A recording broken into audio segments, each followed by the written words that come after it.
जय गुरु जी, शुक्राना गुरु जी, अनंतम अनंतम शुक्राना, पल पल का शुक्राना, हर पल का शुक्राना, श्वास श्वास शुक्राना, सिमरन सिमरन शुक्राना। गुरु जी के श्री चरणों में उनकी बेटी प्रभा का प्रणाम और आप सभी साथ संगत जी को जय गुरु जी।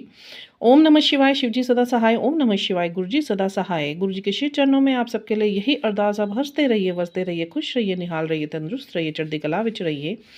सवेरे गुरु जी के सत्संग अदायगी का समय गुरु जी ने बहुत ही ब्लेसिंग से नवाजा। रात को कुछ दिनों से गुरुजी का मैसेज आ रहा था कि मेरा बेटा किसी अंदरूनी हेल्थ को लेके कुछ परेशान चल रहा है जो उसने मुझे बताई नहीं है। और उसी के चलते वो बहुत ज़्यादा अंदर से डिप्रेस सा है, तो उसे मेरा जल प्रसाद दे सवेरे शाम, और उसकी नाभि में तिलक लगा। पेट से संबंधित कोई समस्या हो सकती है।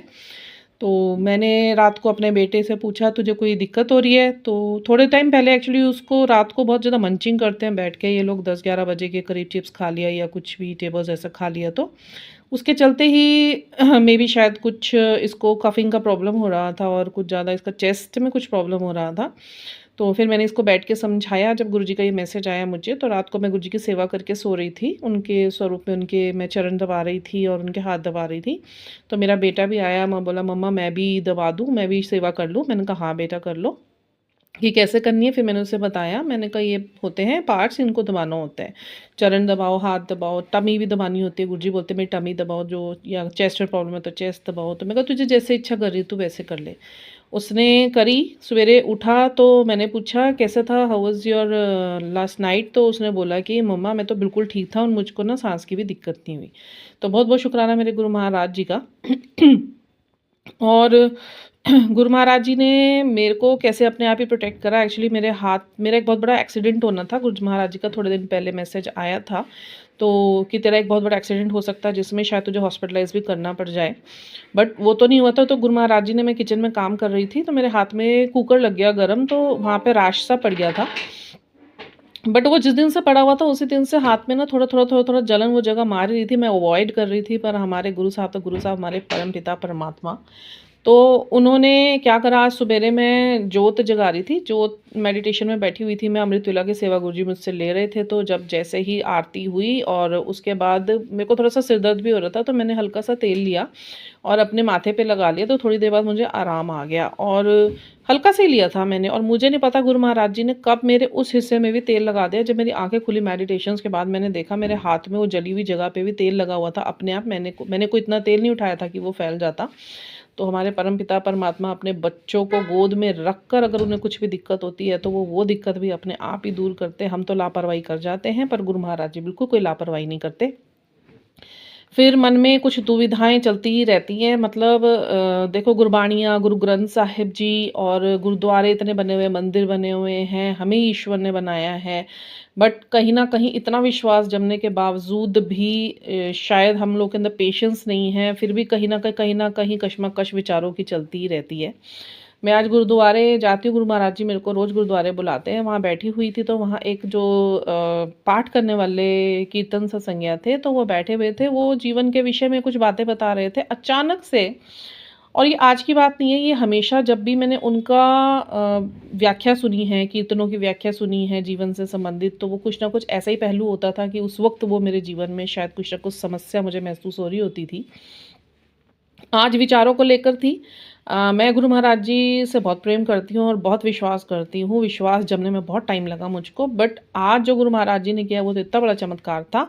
जो व्याख्या वहाँ पे चल रही थी वो इसी विश्वास से संबंधित थी। जैसे ही मैं बैठी मत्था टेक के, तो उन्होंने बोलना शुरू करा कि ईश्वर पे विश्वास करना सबसे बड़ी चीज़ है और आपको करना ही पड़ेगा।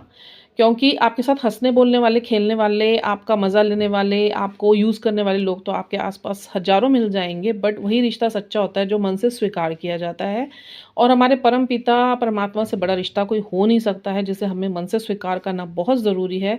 विश्वास हमें रखना ही पड़ेगा। उन्होंने एक एग्ज़ाम्पल दिया, बहुत ही सुंदर एग्ज़ाम्पल था, जिसके बाद मेरे मन से जो इतना अंश, लेश मात्र भी, जो अंश भर भी एक डाउट सा था ना, वो भी निकाल दिया गुरु महाराज जी ने। उन्होंने बोला कि जैसे हमें क्रूज़ पे जाते हैं बहुत बड़े, हम एन्जॉय करने के लिए जाते हैं, लाखों की संख्या में उस क्रूज़ पे लोग होते हैं, उसका एक कैप्टन भी होता है जहाज़ का। बट हम लोग अपना एन्जॉय कर रहे होते हैं, चाहे हम 10 दिन के लिए उस ट्रिप में जाएँ या 1 महीने के लिए जाएँ या 20 दिन के लिए जाएँ, बट हम नहीं ये जाके पता करते कि कैप्टन कौन है, कहाँ से है, उसे कितना तजुर्बा है, वो हमें पहुँचा पाएगा या नहीं पहुँचा पाएगा।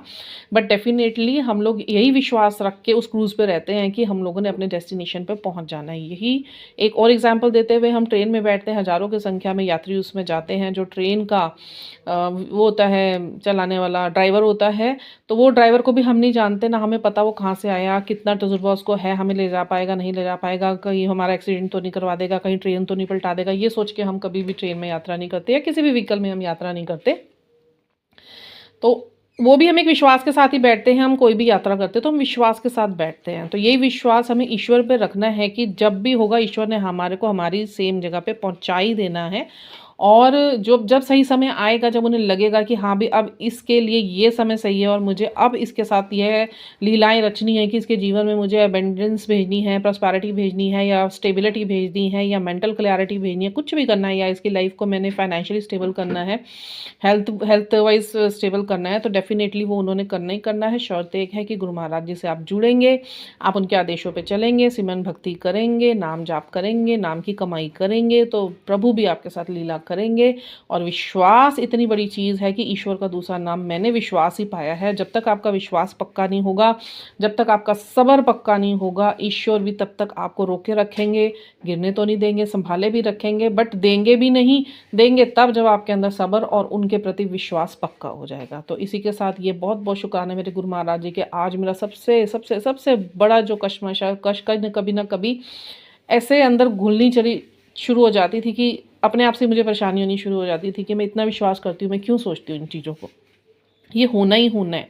क्यों पेशेंस मेरे कभी-कभी जवाब दे जाता है, क्यों कभी-कभी मैं अंदर से फ्रस्ट्रेटेड हो जाती हूँ, मैं कभी-कभी क्यों मेरा विश्वास होते हुए भी मुझे ऐसे लगता है कि नकारात्मकता मेरे ऊपर भारी हो रही है। तो उसका जवाब आज गुरु महाराज जी ने दे दिया। बहुत-बहुत बेअंत शुक्राने मेरे गुरु महाराज जी के। आई लव यू गुरु पापा। आप जैसा कोई नहीं, आप जैसा कोई सँभाल नहीं सकता, आप जैसा रिश्ता कोई नहीं, दुनिया में कोई ऐसा रिश्ता नहीं जो आपसे बड़ा है। जो मैंने मन से स्वीकार करा है वो आपको स्वीकार करा है। बहुत-बहुत शुक्राना मेरे गुरु महाराज। वाहिगुरु जी का खालसा, वाहिगुरु जी की फ़तेह।